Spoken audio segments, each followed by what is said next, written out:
So do you have anything, Nicole? I have something, but I wonder. Did you blow it already? No, I just wonder how appropriate it actually is. Should we talk a bit about pants today? Oh yeah, we should talk about pants today. I see where this is going. Do you wanna? Should I? So funny story, Mikkel. Since obviously we're here in Denmark and Copenhagen, and the weather is usually pretty terrible, but everyone still bikes to work. I did the same thing. I was at the doorstep today. I put on my rain pants, and I bike here, and everything is great. And keep in mind, I had an in-person, like an hour after I arrived here, with a $1 billion company.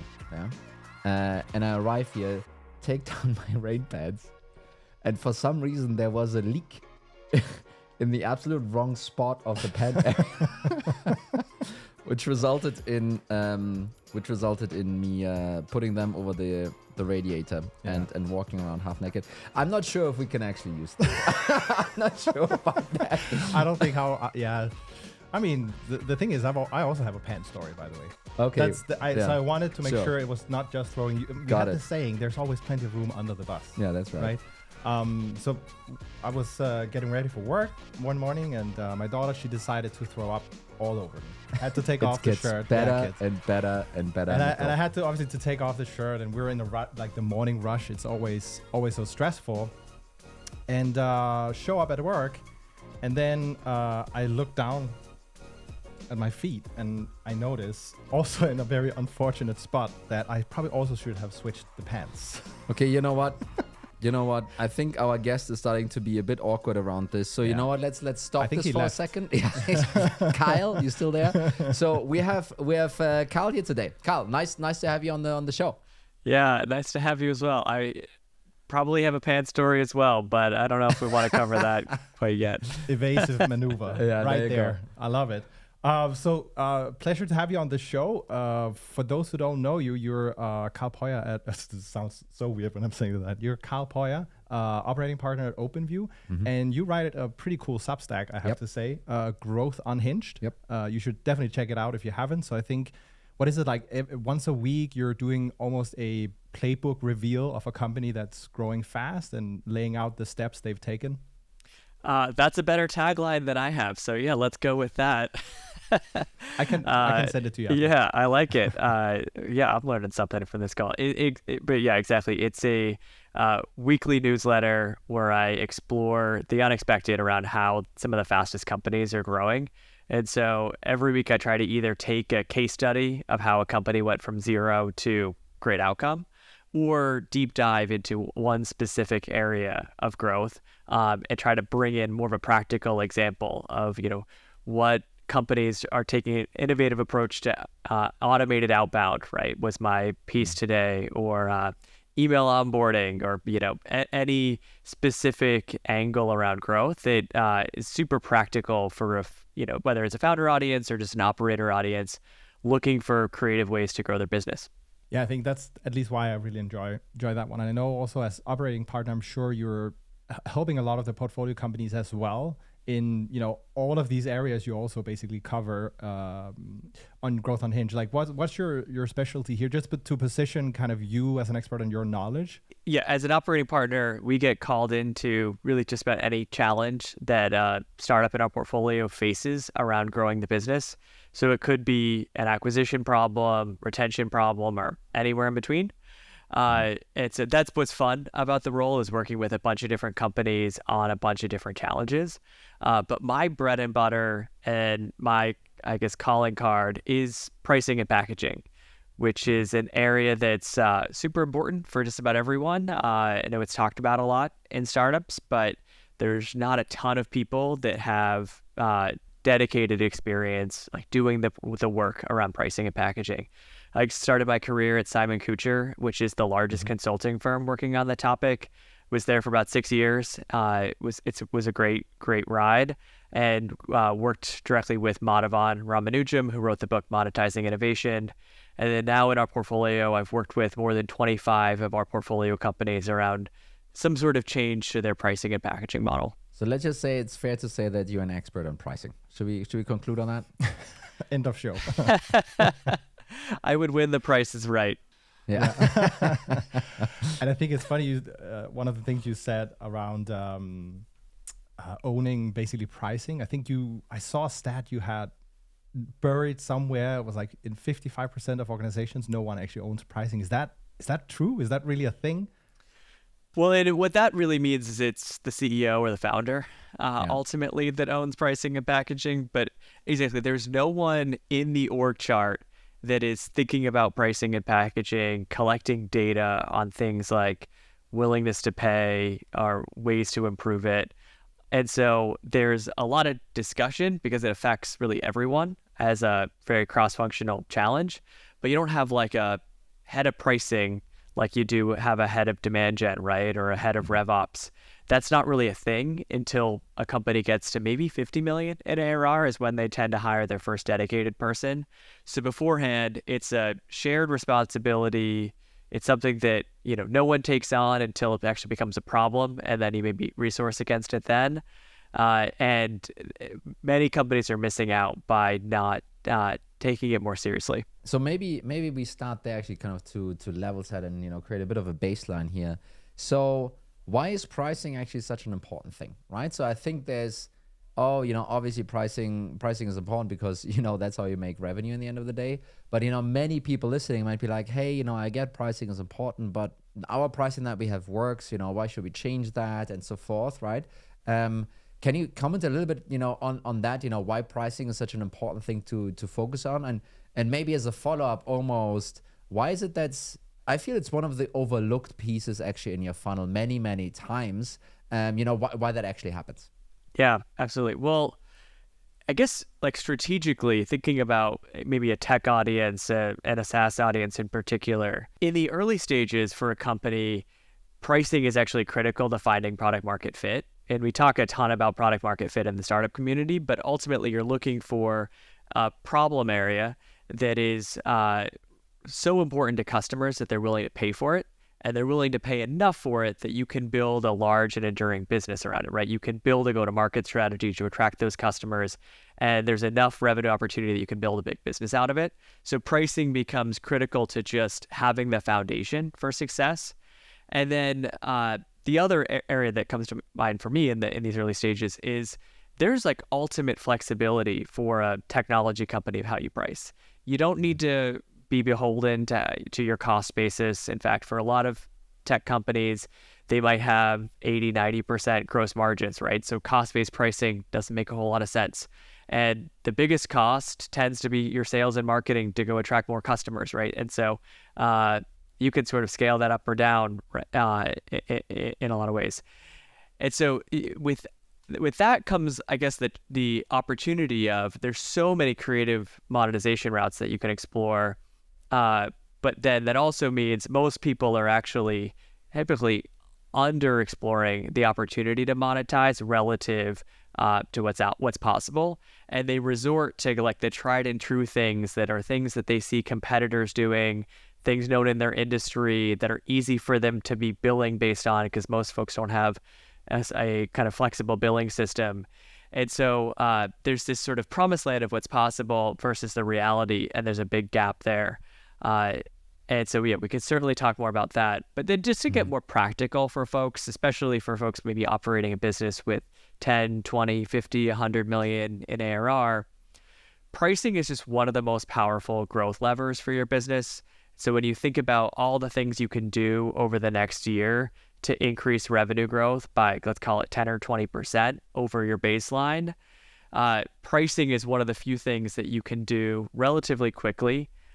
Doesn't require adding new headcount, and it works like a scary high percentage of the time, right? It's there's certainly cases where pricing changes have backfired, but in my experience, about 80 to 90% or more of the time, pricing changes lead to faster revenue growth.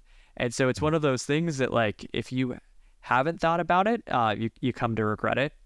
And the final thing I'd just add, and I know I'm probably sounding like a broken record, is that many businesses in tech are very innovative. They're like constantly shipping new features, new products. With Gen AI, just about everyone added some sort of Gen AI capability to the roadmap. And if you don't have a way to monetize those innovations, it's really hard to afford continuing to develop at that pace because you're not funding this innovation. And that's where, to me, if a tech company hasn't touched pricing in the last year, but they've released all of these great things, like there's an increasingly big both opportunity and a gap of how they're monetizing versus where they should go. So when I think about pricing changes, when I was running as a CRO, doing pricing changes was always a really big lever, but also a scary one, right? It's like, oh, you could get this one wrong, and then you get into this paralysis by analysis, or the other way around kind of situation where it's like, oh, the CEO is like, let's say, okay, are you really sure? Do you have more information? Give me more data, and all of those are, at the end of the day, just delay tactics, because also he or she is scared. So what are the top, false friends reasons why people are, not actually executing those pricing changes? What is holding most people back? Do you have like a 1, 2, 3? Hey, those are the things that I always hear, and I always call them out because they're always BS. Do you have something like that? So a few things come to mind. And yeah, I mean, just to address your point, by the way, like I think pricing changes do always seem scary. And we look at like Unity, for example, recently, and the backlash they've had over pricing, and you see stories of the times when pricing changes go wrong. You almost never hear stories of times when pricing changes go right, because companies aren't advertising those, right? You don't hear about all the money people made from raising prices. Yeah. And so I think part of it's just a lack of information. But anyway, tackling your point. So one thing is really, CEO sees a pricing proposal that might seem incrementally better, but it's unclear if that's the best thing and all of the options explored. Because what I see a lot of the times is that, people don't know what they don't know. And so for a CEO, they feel like it's hard for them to provide feedback because it's unclear if their team has been thorough in both the analysis and the thought process, and they're not the expert themselves. So it's hard for them to weigh in too. And so I think like one, false flag is just lack of either confidence or expertise, leading for people to not really be confident in these changes or not to trust the team that is working with them. Another is I'll see often that pricing changes, especially bigger swing ones, come with needing to resource against that from a product and engineering standpoint. You might need to build like packages into the system. You might need to have feature flags if you don't have them quite yet, build usage limitations, change your billing infrastructure. And so if you're a high growth, innovative startup and you could allocate your product and engineering team to building net new features that add value, or these sort of like internal operational things to change pricing, like your bias is going to be the new shiny objects, right? Yeah. And so I tend to see that's another one of these like excuses for not changing pricing, is not wanting to sidetrack the engineering team. And then I think the final thing I would add is like there's this trade-off in people's minds around acquisition versus monetization. And a lot of early stage companies, especially back in 2021, by the way, said, well, I don't want to actually monetize right now, or I don't want to over monetize because that's going to hurt acquisition. And right now we're just trying to make a splash, get as many people using this product as possible. And like, we'll worry about monetization later. And in the times of 0% interest rates and the abundant, availability of capital, that was possible. But I think the world's changed. And so that's no longer a great excuse, right? And I also think that that's a trade-off that people make up in their minds. And in many cases, I've seen there's not actually a trade-off in reality between acquisition and monetization if you're approaching monetization the right way. And so I think that that's something that people should pressure test if that's actually the case in their own business. I actually think the point that I think it was the second point. I think all of them are super valid, don't get me wrong. I think the second point I can relate to like a lot. It's this really engineering or product being suddenly the bottleneck and change, right? It's hey, we have some of those great ideas. We want to do this kind of pricing and this kind of monetization, but now it needs to be lived and actually, operated like this in the product to a degree. And this is, me speaking from a CRO perspective, not from a CEO perspective, but to a degree, you're offloading, things that generate revenue on the CAC side, so on the customer acquisition cost side, to the R&D side, which may or may not be a great idea, by the way. So especially from a CRO's perspective, is a pretty cool way to say like, hey, this is how product can deliver immediate impact to us today by actually delivering some of those product pieces in order to deliver different packages, and then seeing almost a magical lift, right? Because your very first statement was almost like, hey, it's one of the cheapest way to kind of get more revenue and get that stuff up, right? From a sales and marketing perspective, for sure, but probably not always from a product perspective, right? So it's like if you put those two things next to one another, it can be a really cool way for RevOps or CROs to think about, okay, can we transfer some of the cost over and then see the benefit immediately on the revenue side? I hope that made sense, kind of my kind of scrambled kind of point here, but that's kind of how I'm thinking about it. Yeah, no, I hear you on that. My response is like, one is you don't actually always need to make big product changes to allow for these pricing and packaging changes. And I'll actually see a number of companies test new pricing before they have things like the feature gates or billing set up in an automated way. And they want to get confident that like it works, it makes them real money, and then they'll allocate the product and engineering resources accordingly.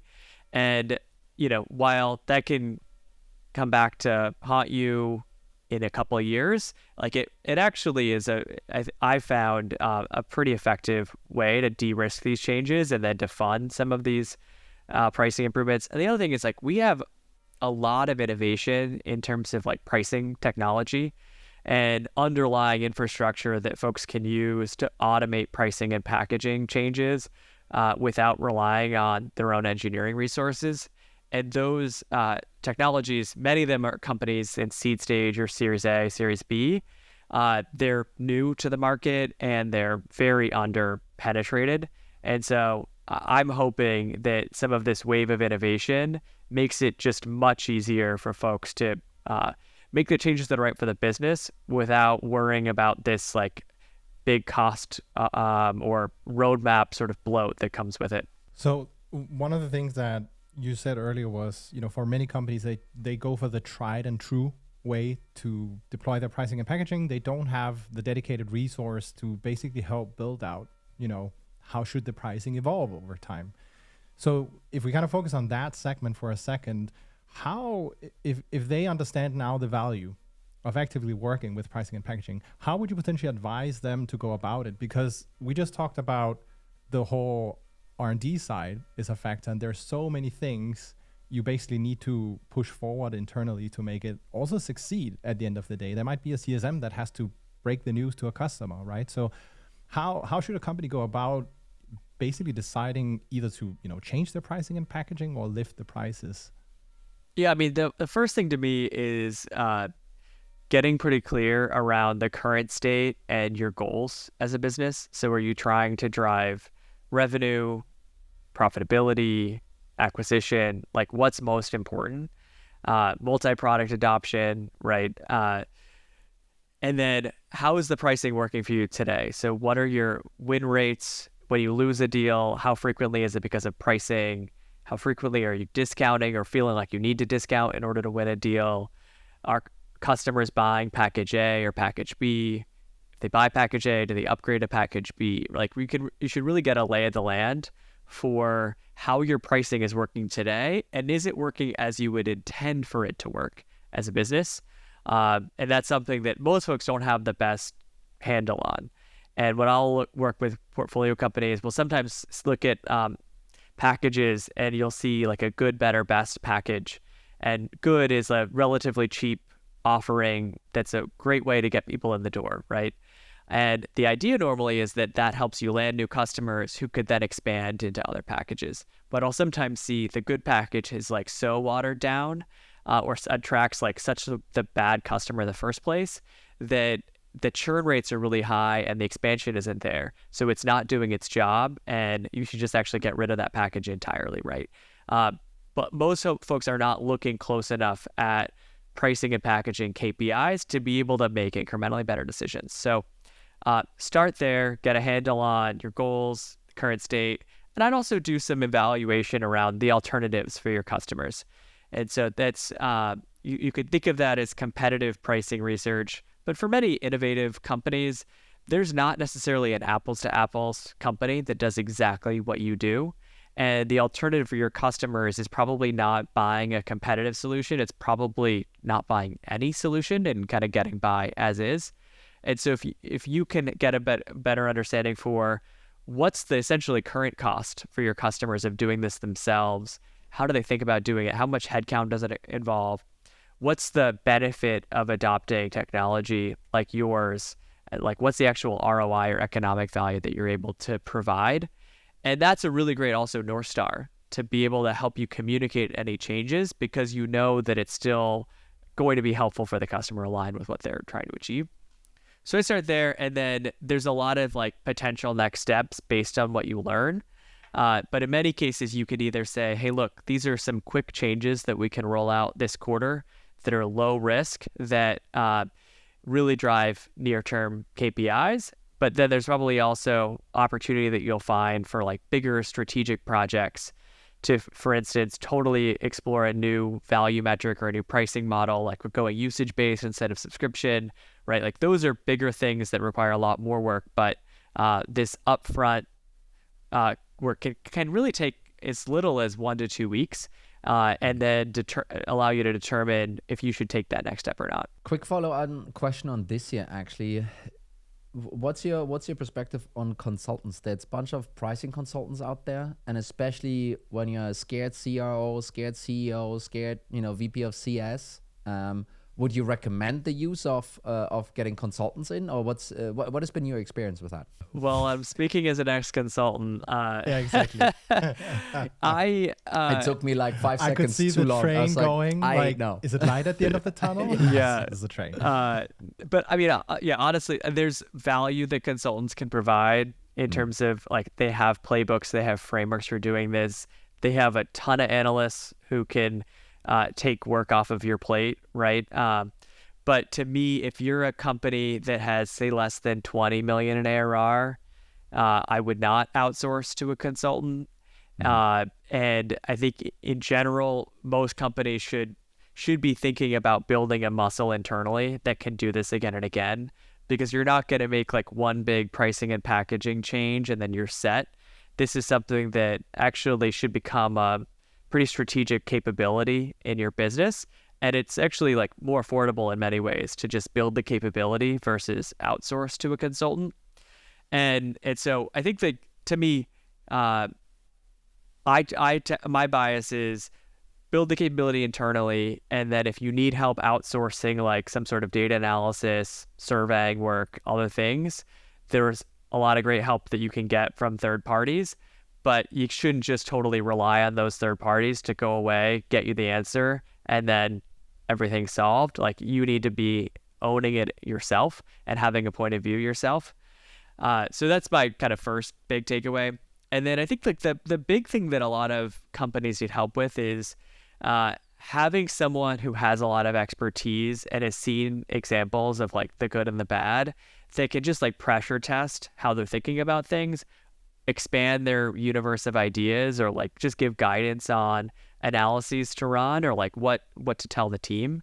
And so I'm seeing more interest in third-party advisors that don't act like consultants. Like they don't run a big project with 3 analysts and charge you $1 million, but they're people that maybe give you a couple hours a week, or 5 to 10 hours a month.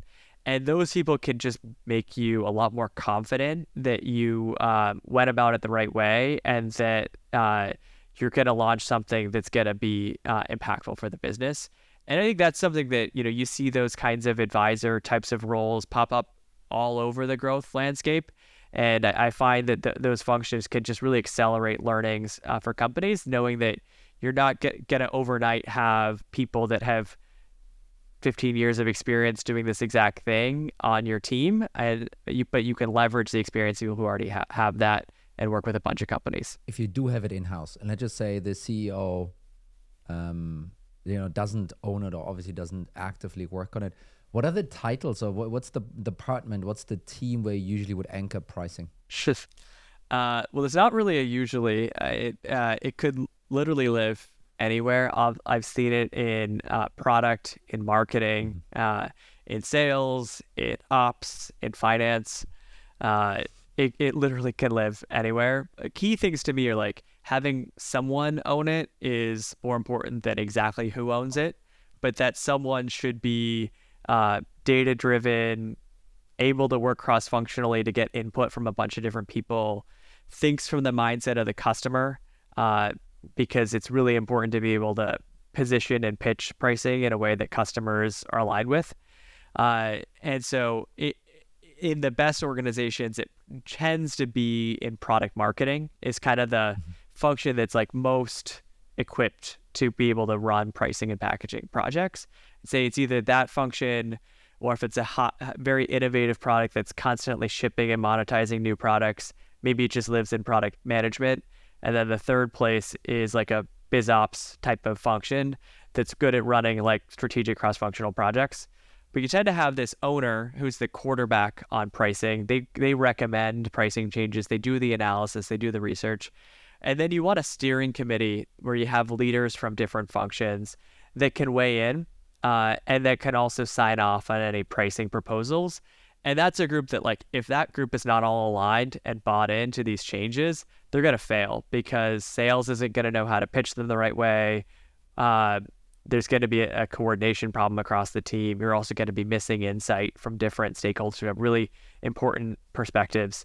And so have someone own it, treat them as a quarterback, and then have a steering committee involved. How do you make sure you then stick the landing afterwards as well, right? So it's a great thing you have the steering committee involved because work needs to happen after. But I'm thinking about the sales team in this case, right? And what happens ever so often is they have some leeway to offer a discount. And if you're increasing the price 10% and they just, increase the discount, it doesn't really do much for the business at the end of the day. So how do you navigate the kind of the implementation afterwards to make sure you also get the benefit out of it at the end of the day? Yeah, it's a good question.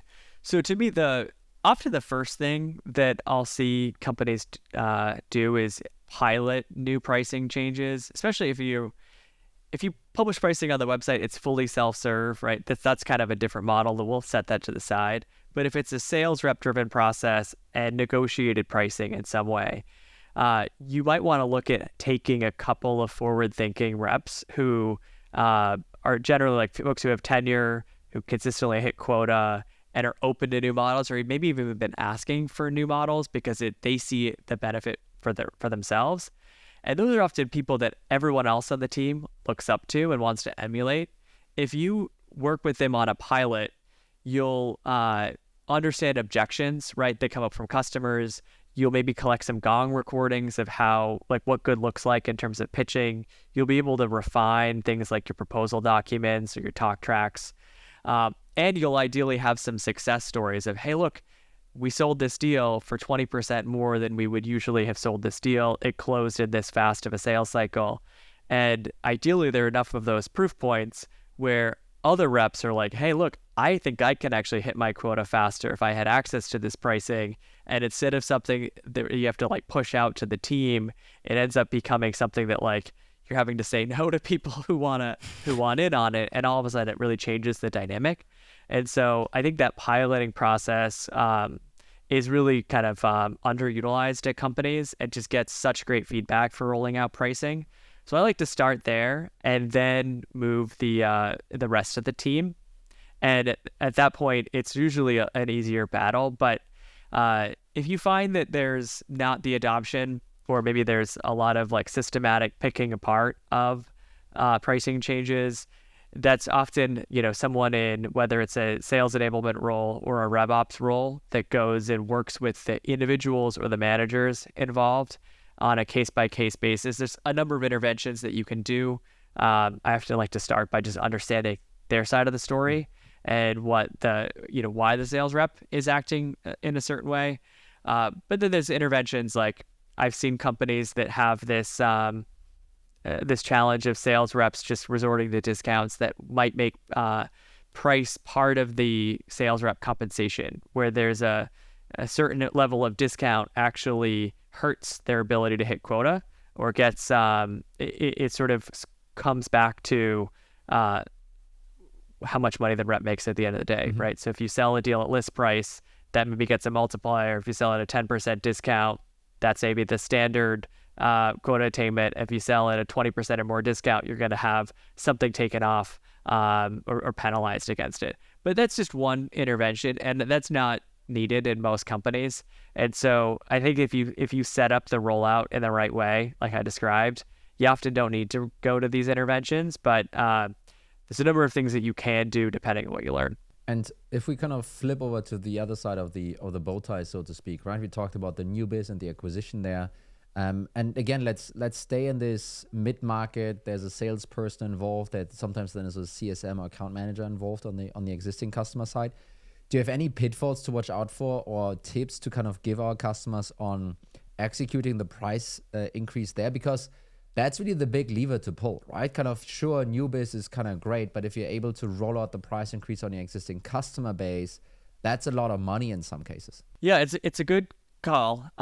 So the opportunity from pricing changes varies a lot depending on the stage of company. For an early stage, like hyper-growth company that has less than $1 million ARR, migrating existing customers to new pricing doesn't have nearly the impact of rolling out pricing to new customers, just because the majority of your revenue is coming from acquisition as opposed to expansion and renewals.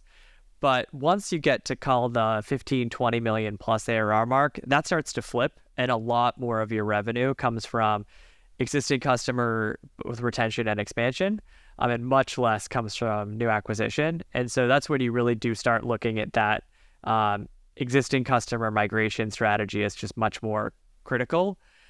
What I think about for this mid-market company example is that you don't want to migrate customers to new pricing multiple times, like over the course of a year or 2 years.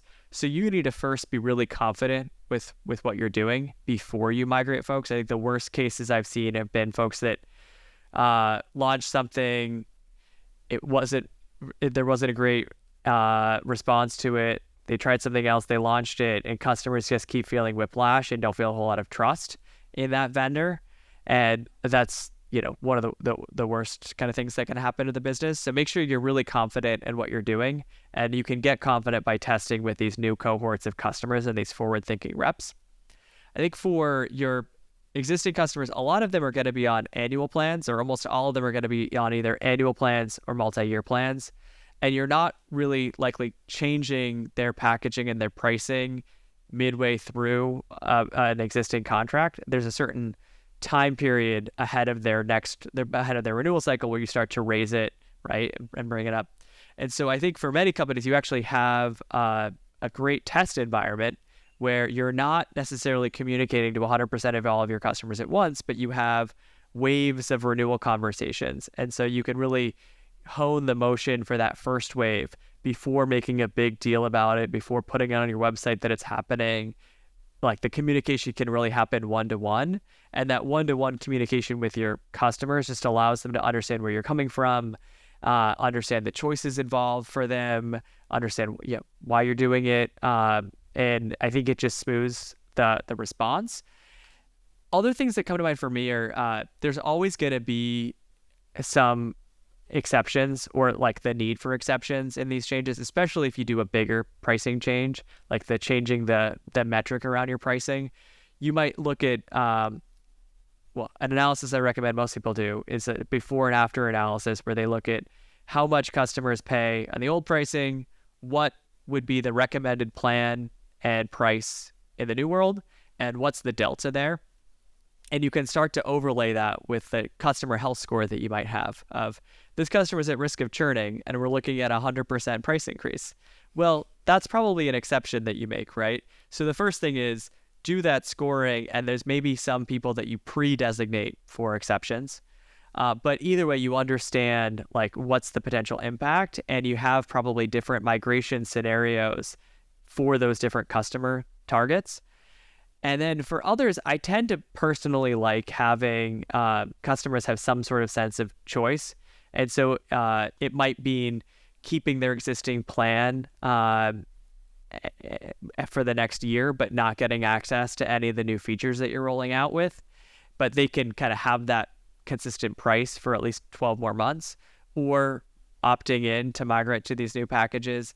It could mean maybe they could actually keep their price by downgrading to a lower tier package, but they lose some things, or they could upgrade to the next tier for just a little bit more money. Like, I think it's always great for a CSM to have a recommended plan for the customer, but then also a fallback option so the customer always feels like they have a choice. And like Netflix is a good example of this. When they rolled out some of their early pricing changes, they would usually also have a fallback where someone could keep their same price or keep an affordable plan, right? But that plan might be an ad-supported plan or might be limited to one active device at any point in time.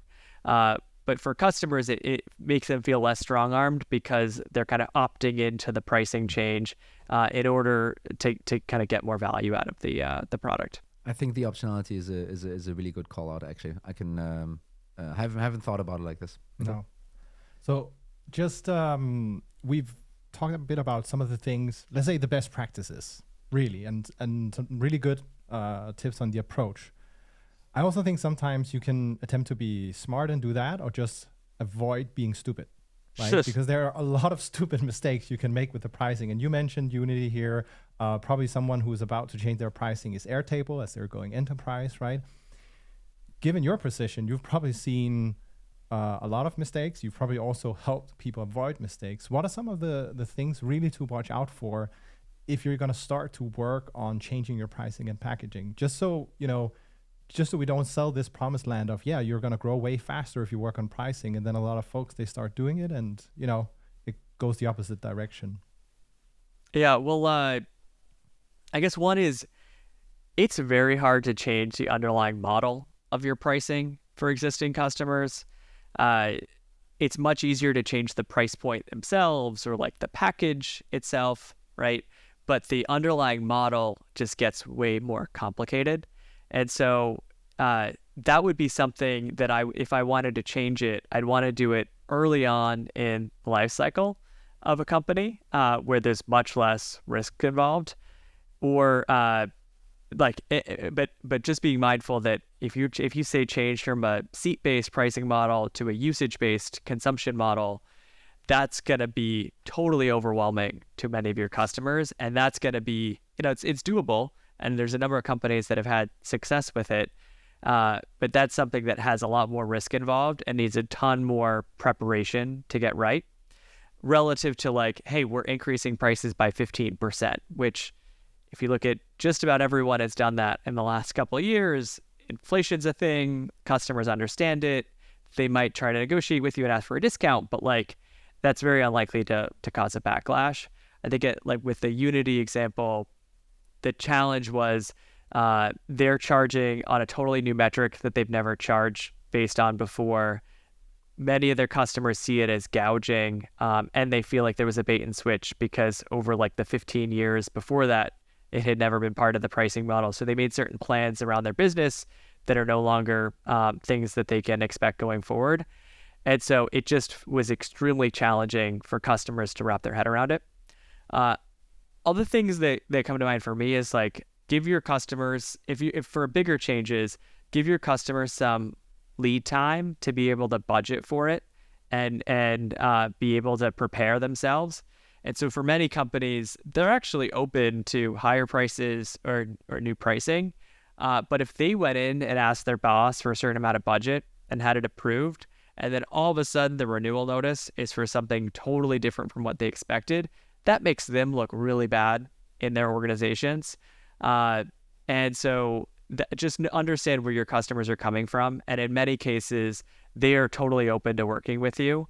But you have to be ideally somewhat transparent, communicate in advance, and be patient with them as they navigate things. We're soon coming up on time, so maybe this is one of the last questions, actually. Pricing on the website, yes or no? It's the all-time evergreen, always on question. So what's your perspective on that? If you're PLG business, I think it's requirement, right? People aren't going to sign up for a free trial or freemium product unless they feel like they're not going to be paying like $1 million after that product expires.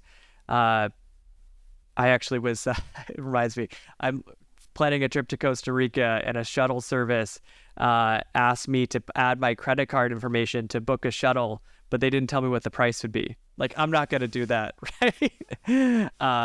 And so for transparent pricing is a no-brainer if PLG is part of your strategy. I think the other thing for me is depends on deal size. So I tend to find if your deal size is under about 10K per year or 1,000 a month, transparent pricing is relatively commonplace, relatively expected. It's a high volume, high velocity sale. And so in some ways you might just want to take objections that might come up and just get them out of the way. So reps aren't dealing with objections, but they're dealing with much more qualified customers. And you also take some of the negotiation out of it, because pricing just feels like, hey, this is how pricing works, like works this way for everyone. It can lead to better quality deal conversations and faster sales cycles. But if your average deal size or even starting deal size is above 10K, there's very little expectation for transparency. And so where my head goes to for that is, if you're going to win on price because you're like way cheaper than alternatives for whatever reason, maybe you have a technological advantage, or you have a totally new customer friendly pricing model, it's in your best interest to actually put pricing on your website, because it's part of your talk track of how you're different, how you're better. But for most SaaS businesses, they don't fall into that camp. And so that's something where there's not a whole lot of value to doing it. I think maybe that'll change as pricing gets more transparent through third-party services like vendor. But I think for now, there's a number of inputs that go into, what's the right package and price for a customer. And you need to have a conversation to get some of those inputs and to also help the customer understand what you offer.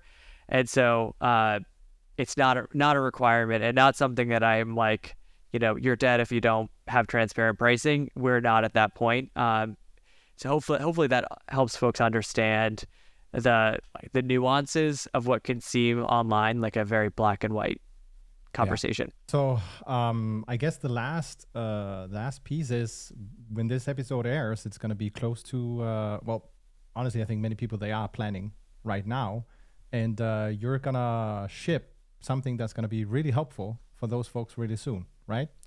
I hope so. In my role, I've gotten questions all the time of, hey, what's a good growth rate for a company of my size? How much money should I expect to burn in order to fund that growth? What's the right headcount, to think about for next year? How should headcount sort of vary across marketing versus sales versus other functions? Like, there's so many of these questions that come to people's minds, and it's very hard to have objective data for private companies. There's plenty of public company data, right? But most folks, if you're 20 million, 10 million ARR, that's just not you. And so we've surveyed 700 SaaS companies around all things financial metrics, go-to-market metrics, operational metrics, and we'll be dropping our, I believe it's 6th annual SaaS benchmarks report. I might be wrong. We might have done more than that on November 8th. And so it's going to have really all the metrics that you need to understand how you stack up to your peers, and then help you plan for what's to come in 2024. Wonderful. Kyle, thank you so much to have you on. Thanks, guys. Thanks for joining, Kyle.